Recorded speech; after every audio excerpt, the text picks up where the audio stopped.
Cheri made me take my clothes off for the internet. I always blame you. I also always, do you ever notice how I always do that stupid Forrest Gump wave? That's how I feel every time I see it on the Zoom. I always want to say hi and goodbye to everybody, and then I wave and I'm like, hi, and I look like Forrest Gump. I need to figure out a cooler wave. Well, the thing that everybody doesn't know is that we are often naked together in the mornings. That's true. Via selfie. Andy and I take our ugly selfies in the morning and send them to each other very often. So this is nothing new to us. Except for you have makeup on, and I have makeup my hair's done, and I have my glasses on. So there. So. Oh, wow. Well, Cheri, have I got the genitals for you? If you've got an itch, Andy Vargo will scratch it.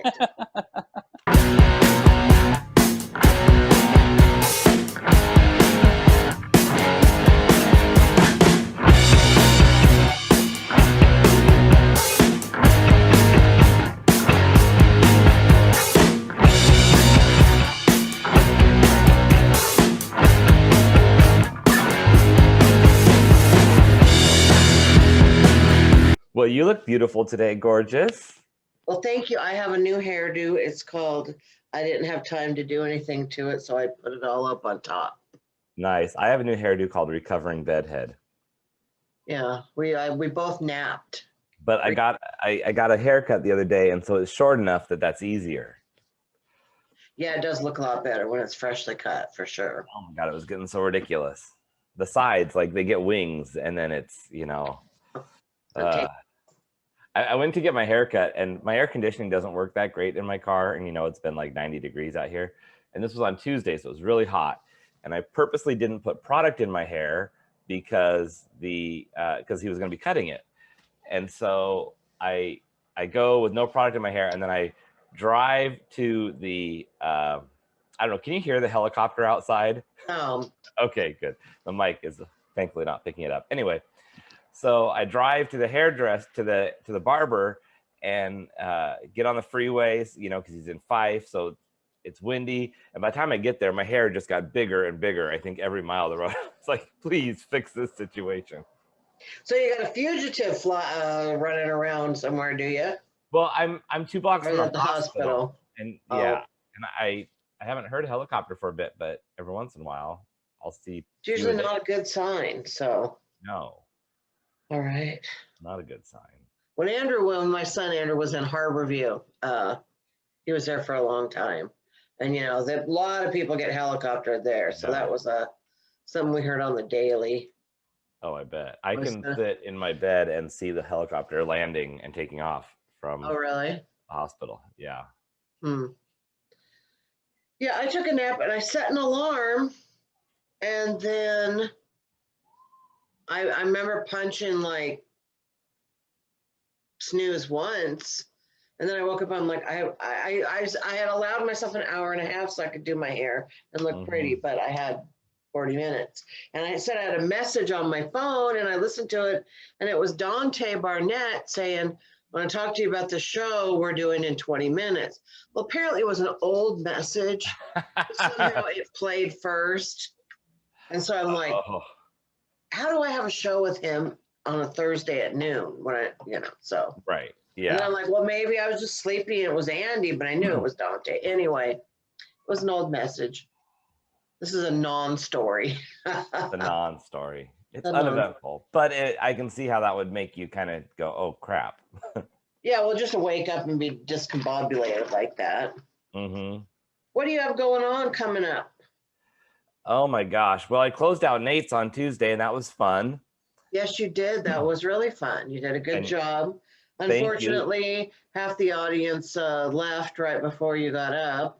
Not because they knew you were coming, but I think so. Yeah, because it's the open mics can be long, and unfortunately comedians sometimes don't stick around to support the other comedians. That's sad to see. And then their friends leave with them. So it's like, oh, okay. Well, and if they're from Seattle, Tacoma's a long way, and vice versa. True. Yeah, I can Yeah. get some of that. No, but you did a great job. It was good seeing you up there. It was nice that Nate was there the whole time watching Yeah. everybody. He was And dressed that all is always classy like, too. yeah, that makes you feel good because you know that he saw what you did. Yeah, exactly. And it's tough to work with a smaller room, but it's a good challenge to practice. And so I enjoyed it. Mhm. I really loved your set, getting called up there on a hustle spot without really planning a set is a whole different dynamic. And I love your sexual mind reading. That's just awesome. It's different. Well, every time I do it. I've decided that I have to work on that every time I go to an open mic because I'm not really comfortable with crowd work. It makes me really nervous. Mhm. And this is a bit I've been working on for a while, and I dropped it, well, mostly because of the pandemic. But I thought I'm going to pick it back up. But I was not expecting Nate Jackson to raise his hand for me to sexually mind read him. So Right. Well, and I tell you, it's funny. I had messaged you a couple jokes I was working on, and then I totally forgot to do them. I don't know if you noticed oh that. yeah, oh I didn't yeah, do that's either of the true. new jokes I was going to work on, and so the time I had 12 minutes, and the time just kind of flew by.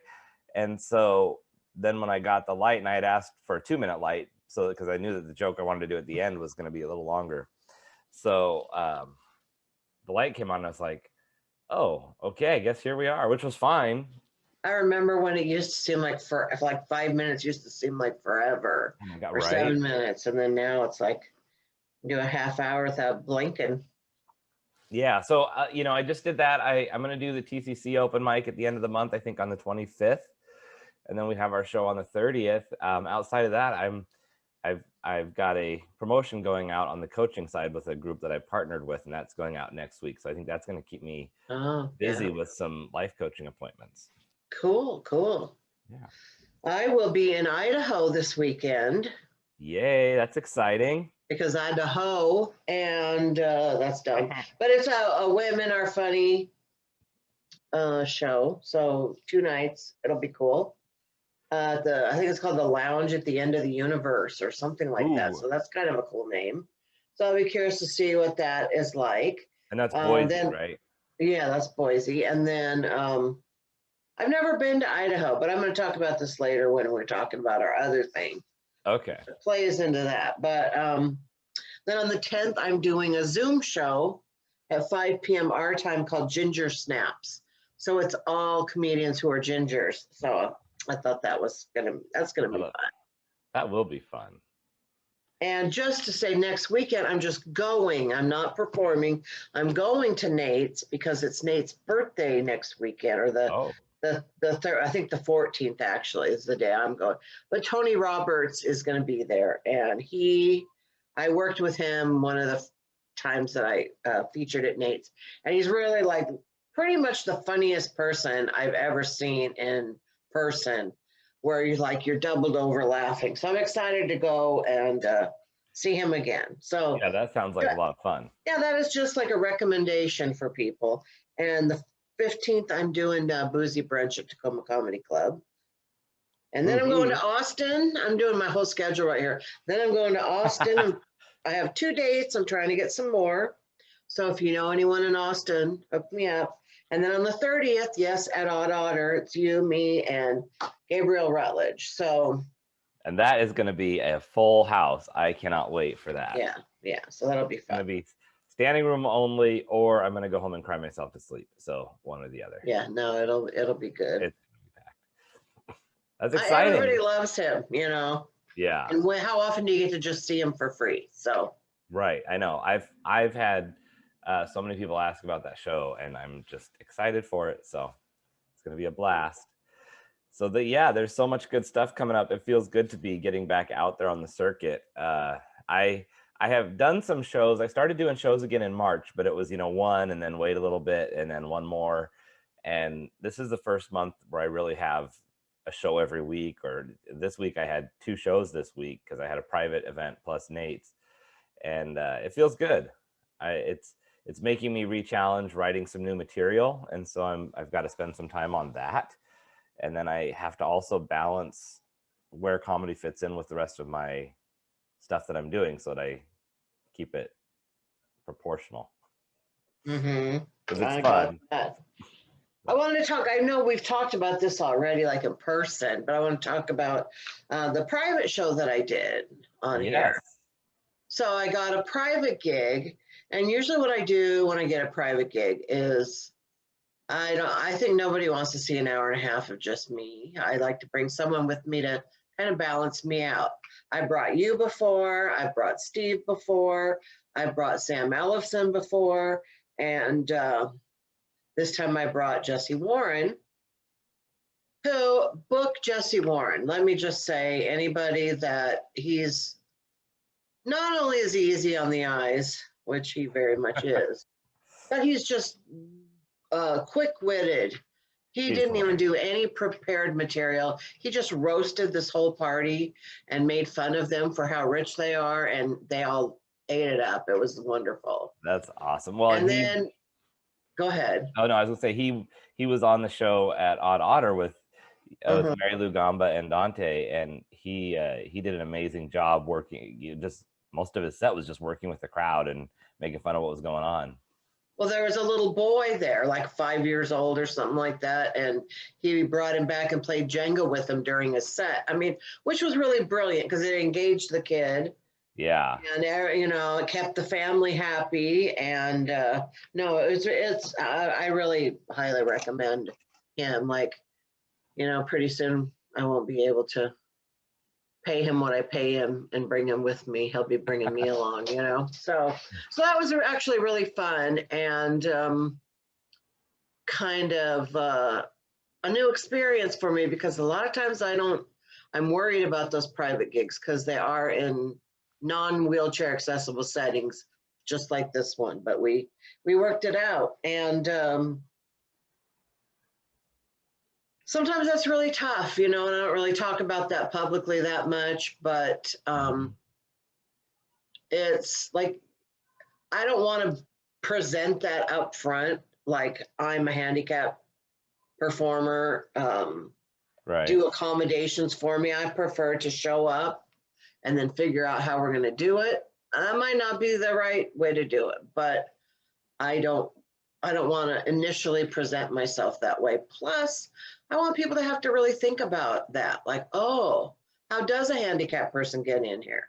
Mhm. What do we do if a person in a wheelchair wants to come in? Because people need to think about that, So Yeah. Well, I will tell you that there are things that I've always tried to consider myself to be very considerate and aware of what people need. But as I've gotten to know you more and hang out with you more, there are so many situations where I've thought, oh, I wouldn't have been aware of this, or I wouldn't have thought of this as much. And so it's really eye-opening to actually, think, okay, how is this going to work for everyone who needs it? Well, and you are great, because when we go out, like for coffee or lunch or whatever, like, like I don't have to tell you, make sure it's somewhere where I can get in or that there's enough room. Like, you already think of all that stuff. And so you're really a good advocate, because a lot of people they haven't had to think about it, so they don't think about it. Yeah. So, I mean, I remember even before I knew you, I would get annoyed with how the curb cutouts would be on one side of the street, not the other. And it just things like that just make no sense. It's like, so you can get in the road and then you're stuck in the road. I mean, there have been times. Dangerous. I remember one in Vegas where I was going over to the mall, but it wasn't on the strip. It was behind the strip. So I go down this sidewalk and then I get to the very end, and guess what? There was no curb cut. So I had to go all the way back and go around. It's like, why? Why would you do that? Yeah, makes no or sense. People park in front of their curb. There's only a couple curb cuts on my street, and people park right there, and they don't stop to think that if I need to cross the road, I can't get off the sidewalk. So right now, everybody go out in front of your house, if you live in a house, and find out if there's any curb cuts in front of your house. And if there are, move your freaking car. Just be considerate. Sometimes it could be life or death. I could be trying to escape from something, like some of these people that have been shooting down the street. Well, and also don't park in your driveway to where you're blocking the sidewalk, because someone can't go around that either. Yeah, yeah. I know sometimes we'll go on a scooter ride and then we'll realize, oh crap, it's Monday. People have their garbage cans out, and that's like an Oh, obstacle course that can't really be avoided. But yeah, so that's just true. I just want people to be aware of those things, and I don't mean to be a downer about it. I get some good laughs out of it. Like sometimes I'll have like a handicap bathroom where the door opens in. Well, then I can ride my scooter in, but then guess what? Yeah. I can't there you shut go. the door because the door has opened in. Oh, if the bathroom's too small to shut. Yeah. I mean, it's like a good size, but you have to be able to totally the Yeah. wingspan of a door, so. Right. No, that makes sense. But it's good to bring attention to it. And that's the great thing about comedy is you can bring attention to things in a fun way. And that's one of the things that comedians who are doing a great job, the best comedians are usually advocating for something and, with their Right. voice where this is my experience. This is what I've dealt with, whether it's abuse or identity or anything. And you can make fun of it in a way that brings people's attention to it.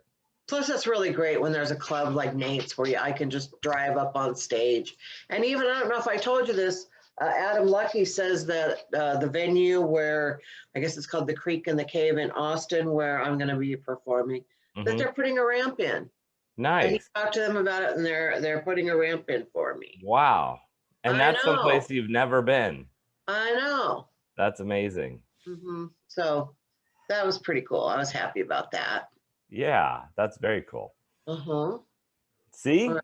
making differences. And that literally paves the way for anybody else who might be nervous about being able to get on stage at that club. Right.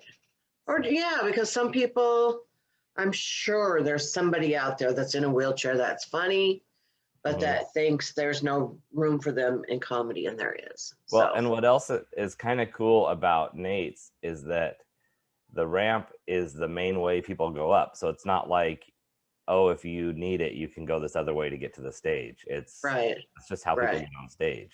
Right. Yeah, it's a beautiful club, I gotta say. It is. So today we are talking about a couple things. Hey, wait, we didn't introduce ourselves. Oh. We're on episode 14, which is an even number, so it's your turn. Okay. Welcome to this belated message to Scrutiny with Cheri and Andy. I'm Andy Vargo, and I'm Cheri Hardman. And we are going to talk about all things life, relationship, love, annoyances with our own twist of scrutiny. There we go. Good job. Thank you. So today, go ahead. You were going to talk about what we're talking about today. Well, I know that we are talking about phobias. I know we didn't have two topics. Do you have another topic? I was afraid to come up with another one. Okay, well, we'll talk about this for a while. Get the joke there. Who knows? Now, right. I think it's a deep subject. It is, and I don't want it to be too heavy, but I struggle with this a lot. And in fact, my weekend coming up is kind of being ruled by a phobia I have. Yeah. Yeah, you said you were going to talk about something a little bit later when we get into our stuff. Yeah. And I did look up, the top phobias that people have, and I was surprised that a couple were not on there. But I think they could be encompassed in what's on there. Yeah, I saw that too. It was like snakes and spiders. Yeah. So would you like me to list them? Sure. Actually, I could share my screen. That might be good. So let me share screen. Oh, the host has disabled screen sharing. Let's see here. All right, you should be able to now. Okay. Share. All right, here we go. So the top things we fear: arachnophobia, the fear of spiders, which if you've ever seen that movie, that makes sense. And I'm not a fan of spiders, but I don't know if they're my top fear. Snakes are big for me. And I don't even know. Ophidiophobia,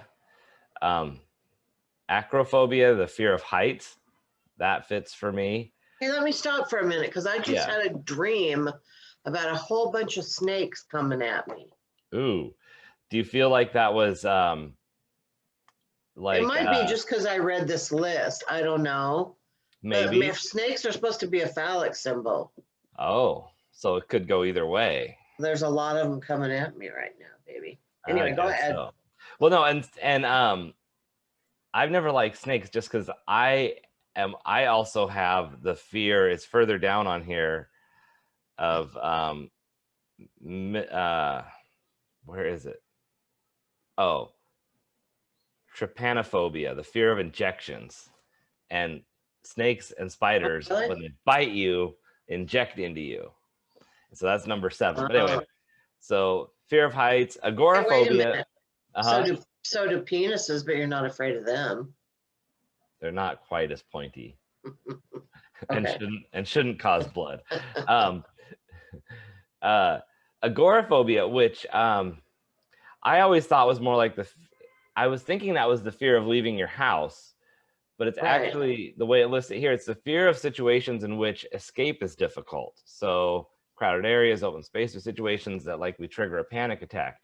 And I do have a friend who's agoraphobic, and he explained it that it's just anxiety kicks in a lot. It's not so much I'm afraid to get out of the house. It's I'm afraid to be in situations where anxiety is going to kick in. So that makes sense Right. from the way he explained it to me, as opposed to what you hear about, the typical. Right. So agoraphobia, cynophobia, the fear of dogs, which I grew up kind of afraid of dogs. I'm just putting my fear levels on these. The fear of thunder and lightning, that's one I didn't realize would be so high on the list. The fear of injections, trypanophobia, I mentioned that one. Social phobias, the fear of social situations. In many cases, these phobias can become so severe that people avoid events, places, and people that are likely to trigger an anxiety attack. And I think that one, I'm surprised is so far down on the list. Well, it doesn't really say it's in order of. Oh, I guess so. Yeah, so maybe it's not. The fear of flying, and then the fear of germs. And I was surprised a couple things weren't on here, because I've always heard that public speaking is one of people's top fears. Right, but maybe it's not a phobia; it's just a fear. I don't know. Oh, maybe that's true. Maybe I Googled the wrong combination of words, but I mean, I wonder what exactly makes it a phobia. That's a good question, because this has to do with behavioral therapy. So, because there's also that fear of like fear of death, which I didn't see come up on here. So maybe if I say that, I thought I typed in top phobias. What if I type in top fears? See, it comes up with phobias. Fear of heights, fear of flying, enclosed spaces. That's another one. Yeah. Insects, snakes, dogs, storms, fear of needles. Yep. I agree with that one. So, anyway, but I think that, never mind. There's a snake right there. Yeah. Why do they have to show us that? So I think that, we were talking about phobias. And I don't remember on our last episode what it was that got us on this topic, other than the idea of how much fear can hold us back. And we're going to have fears, and that's natural. And we have to find ways to not just avoid the situations that trigger the fear, but have ways to cope when we are going to be in those situations. Right. So I'm going to talk about my phobia. All right. I have a phobia of driving. Not always.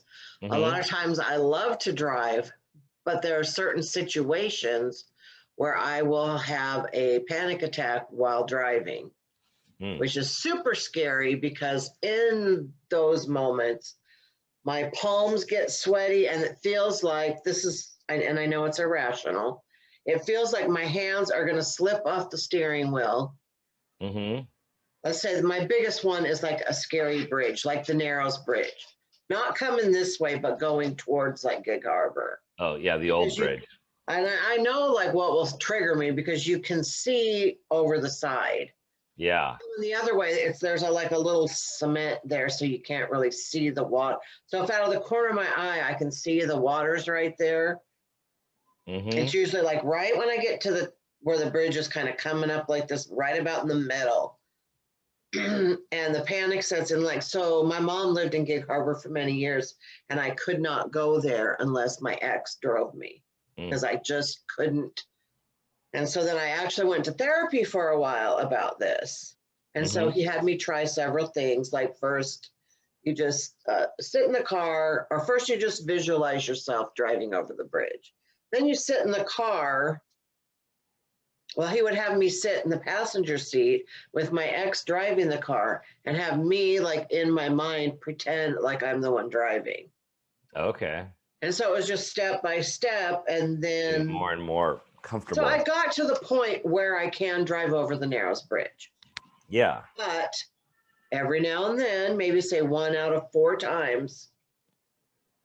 No, since I don't do it that much, it's pretty much 50-50 now. I will have a major anxiety bordering on panic attack going over the bridge. And so it's a scary feeling. Nobody wants to have one of those. That feeling is like death is imminent, is what it feels. Right. And it's also while you're driving 50 or 60 miles per hour with nowhere to pull over. Right. And so you know that you have to get through it, and you know rationally it's not gonna, and I mean, to me, that would be the worst kind of death, would be to plunge over the side of a bridge and drown in my car. Like, that is my number one, like, fear. It's up there for me with burning there's and that. being eaten alive by an animal. Yeah. Yeah. So I know if there's a bridge, you know, I have to really psych myself up, or I know if I'm going to Gig Harbor, I always tell myself, at least I'll be fine on the way back. It's not scary on the way back. So I can tell myself that, you know. But going over the pass is also like a fear of mine. Like, if there's mountains, so any roads that are like hilly or have an edge. Yeah, I don't like coming down the pass at all. You're coming down, and there is that bridge, especially when you come back from the other side, where you're going downhill on a bridge, and the speed limit's 70, and depending on the weather conditions, it's just, and then there's a curve in the middle, and it's like, this does not feel good. Right. Yeah. I don't like that. Like, just thinking about it right now, I could feel myself getting anxious. Yeah. So I know one time I must have gone to Joker's by myself. I don't remember, but I remember one time I had a gig over on the other side, and I drove myself, and I was so proud of myself. But usually I have to bring someone with me to drive that part of the drive, because just fills me with so much dread.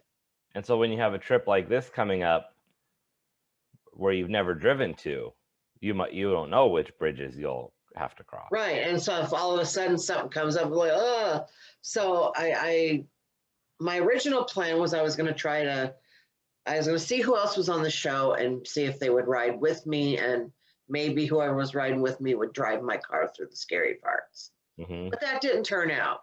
So then I was just going to go by myself. And then I realized, no, so even though I had a hotel room provided to me, I ended up having to get my own hotel room so that I could bring Dave and Andrew with me, so that Dave could drive me. So it has affected my life. Sure. You know, it's costing me money actually to do this show. And I could just say I can't do it, but that's not how I work. And I'm, you know, I get disappointed in myself over these kind of things. But on the other hand, here's the other thing that scares me too, and I don't understand why. If the road curves, like the freeway is like curving really far to the left for a while, I feel like I'm going to tip over. So sometimes I panic and put on the brake, and so then I have to drive like an old lady. So if I'm in one of those fear modes, I just find like a truck or like another old lady that's driving really slow, and I just stay behind, because the pressure of somebody being behind me and wanting me to go faster makes it worse. Yeah. So if you're behind someone else, then it's because of them more so than you. And I've done that too when I've been on the pass or something. I'm just like, you know what? I don't feel that great in this driving situation. So I'll just stay behind somebody else who's not flying. Right. But You know, I know people that have driving phobia that just don't drive at all, or they won't get on a freeway. well, and I'm just thinking about this trip, and there's a couple things that come to mind. One is that by taking Dave and Andrew to a place you've never been, you guys can make it sort of a vacation, Right. and you can tie that into your work, even though, yes, then it costs you some for it. It actually is a vacation you wouldn't have taken. And so Right. that's kind of cool. And then the other thing that comes to mind is that road that you're having to go down that you've never driven. It's like life, right? It's like we don't know what we're going to encounter, and we can't just not move forward. Right. So we have to figure out ways, and sometimes the way to get through it is to bring along some help. Right. Get someone who will help you. Luckily, my husband, sometimes those kind of situations bother him too, Mhm. but he'll that's the kind of husband he is. He'll do it. So, and really, it was my goal this summer was to travel as much as I could, and so Mhm. that's why I wanted to take this job because Yeah. I mean, big whoop. But I've never been to Idaho, and I just want to say that I went to Idaho because I've never been, and so. Well, and each time you go to a different part of the world or part of the country, you perform in front of a different group, and then you can add them to your tour. Or as those people move around, now you have other people advocating for you to be booked in more places, and that's just how Right. Yeah. Hmm. So yeah. So. No, I get that. I had this interesting thought when I came out, because I always felt like my biggest fear, although I never told anybody, my biggest fear was being found out that I was gay and being outed. And I would spend, I'd wake up in the morning thinking, okay, how should I dress that's not going to make me look too gay? If I dress too stylish, or if I wear the wrong thing, it's going to make me look, stereotypically gay. And and the rules are much different now than they were even 10 or 15 years ago as far as how guys can dress, which is annoying as hell because I can't tell who's gay and who's not. I would welcome some more stereotypes in the world just to hit on. But then, I'd go through the day and I would eat lunch, and if I went out with coworkers, I wouldn't order a salad. I would order a burger, or, I wouldn't order anything that made me look at all not masculine. And so even at the end of the day, I would fall asleep and I was thinking, I hope I don't, because I talk in my sleep sometimes. It's like, I hope I don't say something that tells my wife I'm gay while I'm sleeping next to her. And just, I didn't realize how much stress there was all day long. Something else replaces it. And for me, it's a bunch of other little stuff. It's not, other than the fear of something really dreadful happening to people that I love and my family, like that's obviously way up there for everybody. But as far as having one overriding fear with myself, I go back and forth between like heights and the injection or the being cut kind of thing, or attacked by an animal, like stuff like that, where I don't like medical stuff where you're getting, some people are just really fine with they're going to replace part of my body and I can go under, and I'm like, oh God, no. Those kind of things can be paralyzing for me. But I think that no matter what your fear is, one of the things that I have learned, and I heard this from Mel Robbins, who's a motivational speaker and coach, and she has a video that I've watched several times, and it's about her when she's about to go talk to a room full of 7,000 or 10,000 people in this huge arena. Right. And she said, physiologically, scientifically, your body feels the same way, whether it's excitement or fear. And the only difference is the message your brain is sending. So if you feel tingly in your gut and you feel like, things feel off in your body, if you tell yourself that you're excited over and over again, I'm excited for this, I'm excited to cross that bridge, I'm excited for this, you're actually tricking your brain into reading your body differently, so you can step into that situation in a different way. And I have used that a couple times when I've been nervous about something, and it's worked, but it's not always easy. Oh, I found something else. But first, I want to stop here and pause. And I want to give some shout outs to some people that are watching and commenting. Awesome. Tara Christian Wiedner, of course, our fan club, and Tracy Pappenheim. So hello. Ruben Curson. Ruben Curson's watching. Hey, Ruben. Tony West. What's up? Tony in a long time. I know. Tony says Andy is the shit, though. So wow. Tony's busy with all his kids, yeah. Well, he moved somewhere, like away from here. I don't know where. Where are you? That's the thing with like COVID. Anybody who relocated, you didn't notice that, it's hard to notice that they stopped being places you'd normally be because you were in the places you'd normally be. And then people are like, oh, you moved like a year ago. I'm like, oh, my bad. I know. So, appreciate all you guys being on, hanging out with us today. Phobias. I wanted to talk about my doctor. No, not my doctor. Back in the day, I used to take pills for anxiety, but like not like I took them. Oh God, maybe once every 3 months, like one pill, like hardly ever. Just when I was in a situation where I was starting to have a panic attack, I would take a pill, and it would just took the edge off. Well, I took them, like if I knew I was going to drive over the bridge, I would take one. And then you're not supposed to take them and drive, but I did, and it didn't affect me. I am not advocating that, But so I've been thinking like, should I get those kind of pills again for when I know I'm doing this kind of situation and try to drive, or what should I do? And I saw this thing on the internet, and I forget what it's called, but it's kind of like a little asthma inhaler. Okay. But instead it like regulates your breath and gives you like a scent of like lavender and does something else so that you breathe in it for like 3 minutes, and it's supposed to like cut your anxiety way down. I thought, well, if I was having a panic attack while I was driving, I can't, like, how do I do that and drive? So if anyone out there has tried a device like this, let me know. Yeah, I don't know about that. It keeps saying that our thing is like interrupted. I don't know if I'm not on Wi-Fi. I'm on, plug into the wall modem. I don't know what's going on, but sorry for having interruptions. Yeah, I don't know. You're coming through clear on my end, but it's got to be, it's weird. But anyway, so if anybody's tried something like that, how did it work? Mixed reviews. Got mixed reviews. So it's hard too because reviews are hard to trust right now unless they're from people you know. So when I'm looking if you look on Amazon, if it says verified review, you know that the person actually bought it. Yes. And so I like to look for verified reviews. I also like to look for products that have more reviews than I think the person has friends.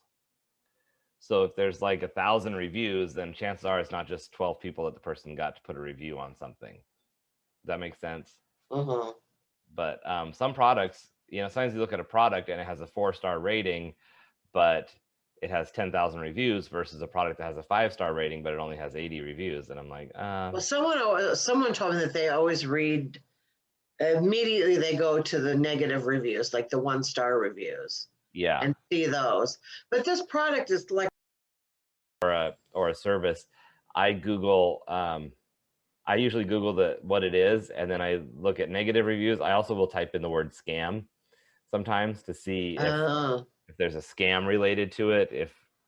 Because sometimes it'll say, oh yeah, this product never shipped. It was coming from overseas, and I waited for 3 months and I never got my money back. I've seen some of those especially if it's like an Instagram ad where it's not a product. It's not a company I would typically buy from until I saw their ad. And I'm like, okay, well, is this legit or not? Well, let me tell you about some of the shit that I've bought on Facebook. All right. Like bras, supposedly. Okay, first thing I ever remember was a pair of underwear that were like supposedly a 6X, and they were like this big. So I took a picture of them right next to my regular underwear. Like, oh my God. Yeah. And like bras and dresses and stuff, they're like Asian 6X, which is like a normal, like extra large, maybe large. And so I get that. That's why I started taking those like bra. You've never seen them because you're not on TikTok. I have a lot of videos on TikTok of trying on bras that are supposed to be in my size. And they're pretty funny because they'll fit a quarter of my boob. Now everyone's rushing to my TikTok page. No, but it's funny because I get DMs from people. Mm-hmm. When are you going to do another TikTok video? I like it when you try. I like it when you try on bras, and it's like, yeah, that's a bit. There's an art to complimenting people in a way that doesn't seem creepy. oh, but you know, I like creepy. I don't mind creepy at all. So, Hey, Cheri, how are you? Yeah, no. So that's kind of funny. But yeah, I've ordered a lot of stuff that, you know, like something that looks really nice, but then you get it and look at it in person, it looks really like that hard, cheap plastic or something like that. Yeah. So I just ordered a pair of shoes. So when they come, they're really cute. They're like ballet flats with like peacock. Oh, okay. Fun. So I'll show them on screen. And there are certain things that, like, one of my rules, if I'm ordering from an untrusted source online, I don't spend more money than I'm willing to donate. So if I buy a pair of shoes, I'm not quite sure where it's coming from, then I'm not out anything if I donate a pair of brand new shoes to Goodwill that someone, Well, yeah, someone because who's fit can have a brand new pair of shoes. And I don't think that's necessarily bad that someone who needs them can get something that's not really worn. right. But, Well, and the other thing is that it's usually practically impossible to return them. yeah, exactly. I never plan on returning stuff online, Mhm. even when it says you can't, unless it was a high ticket item that blatantly was damaged or something where I'm just like, okay, this is not right. Right. But Yeah, so I'm excited to get my peacock shoes. Well, see, because this is a whole nother subject that nobody cares about, but I have really wide feet, number one. And number two, any height in a shoe at all really makes my knees worse.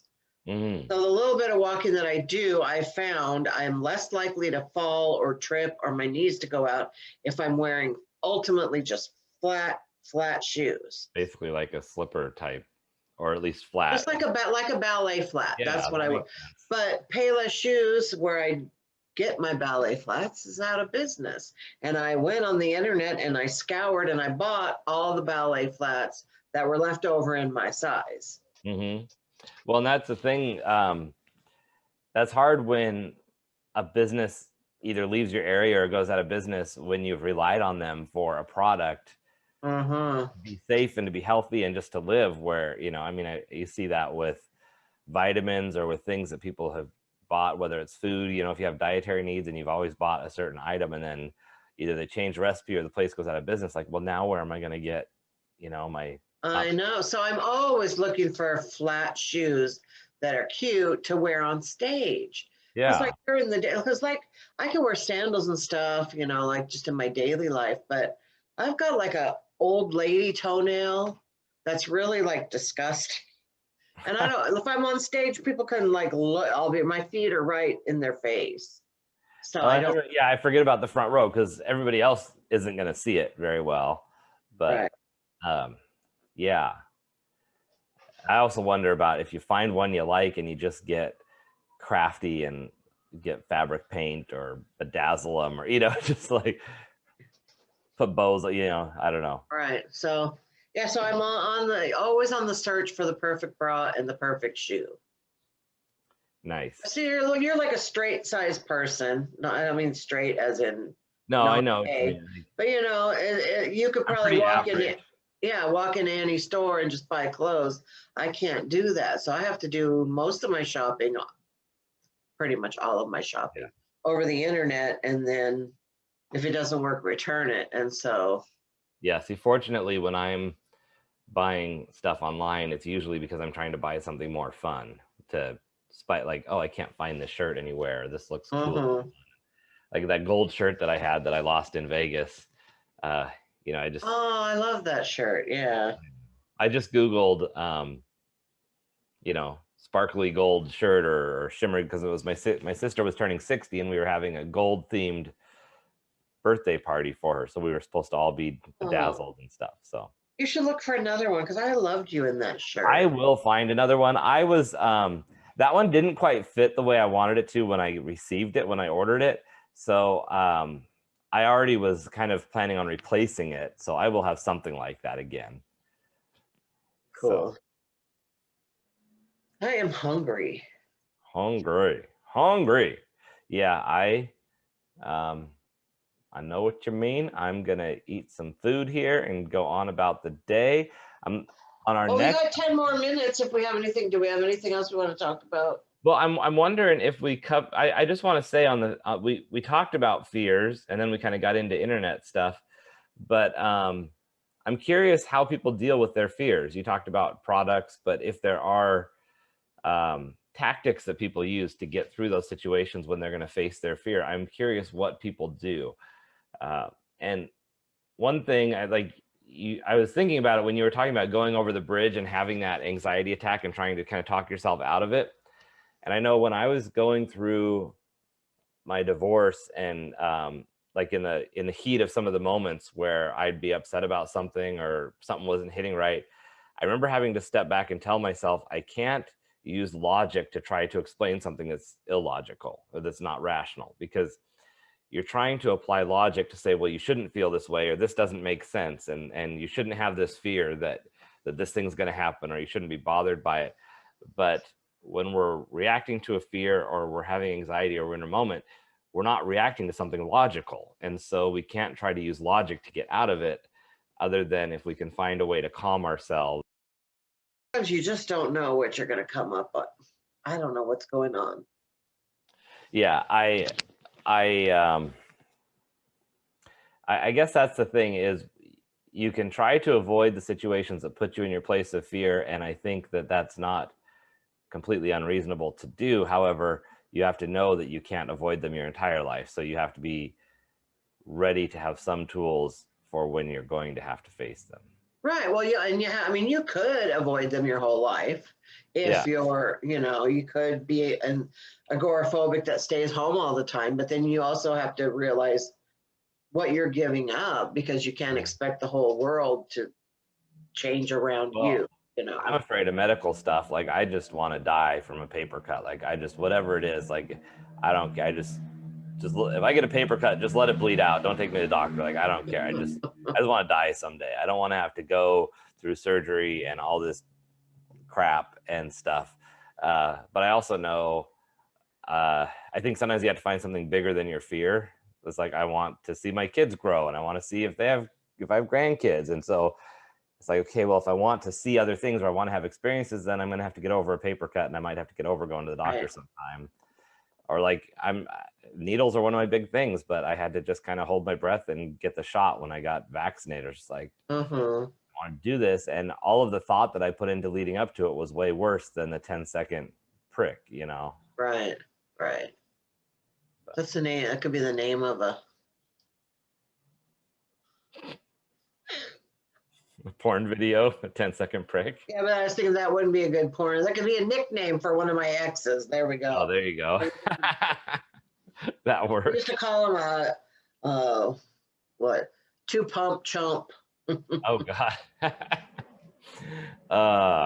Awesome.